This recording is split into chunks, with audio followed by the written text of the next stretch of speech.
I wanted to talk about face masks.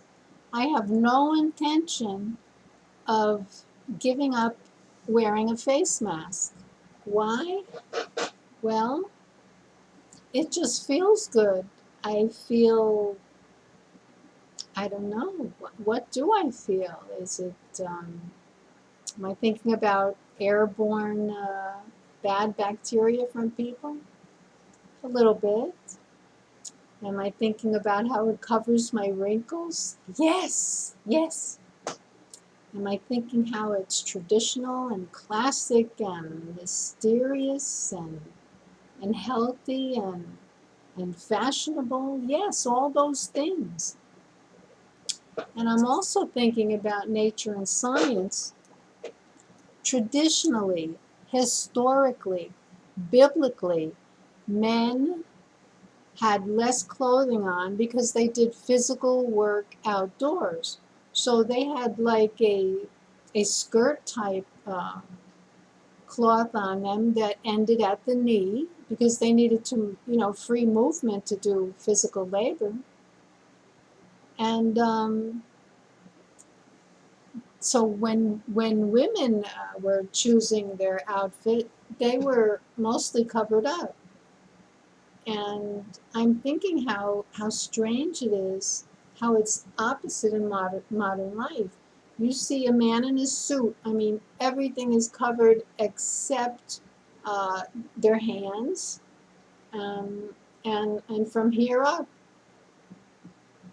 And the women, it's the opposite. They have, uh, besides the tight clothes, they have a lot of skin exposed. Here, and maybe no sleeves, and maybe a short skirt, and it just doesn't make sense. Now, men have beards, and we know that viruses and bad bacteria and all kinds of things get stuck in the man's beard, a normal full beard. So when that happens, they are not breathing in these pathogens because they're stuck in the beard. Women don't have beards, so of course we need some kind of a scarf or a mask to protect us from breathing in those things. Let's think about the animals in nature. The male lion, filled with all kinds of furry hair. I mean, and the female lion, no. Why? Because she's usually, in the den, with the kids, and not exposed to all these germs and pathogens that are that the male lion is exposed to, when he's out hunting and fighting.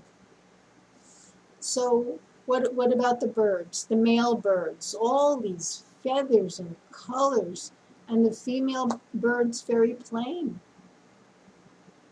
So nature is that way for a reason. Why are we doing so many things against nature? And let's not forget makeup. Do you know that the only woman mentioned by name in the Bible, Jezebel, she wore makeup. I mean, it's right there. And in other parts of the Bible, it's kind of mocking women, proud women that want to make their eyes look bigger, so they put makeup on. But she's the only one mentioned by name. Now, what happens with makeup when the person washes their face at night?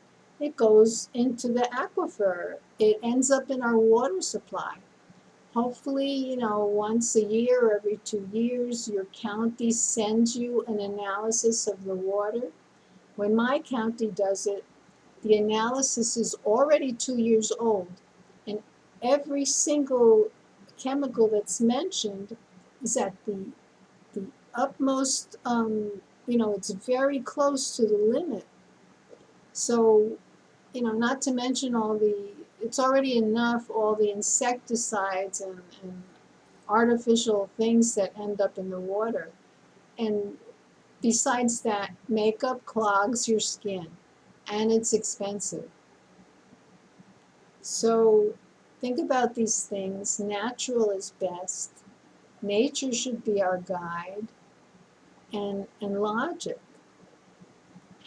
When I was a teenager, one of my aunts said, "How come you don't wear makeup like other young ladies?" And I said, "Well, makeup is put on cadavers in the funeral home so they can look alive and look healthy.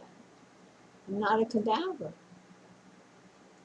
I don't think she liked that, but that's what I said.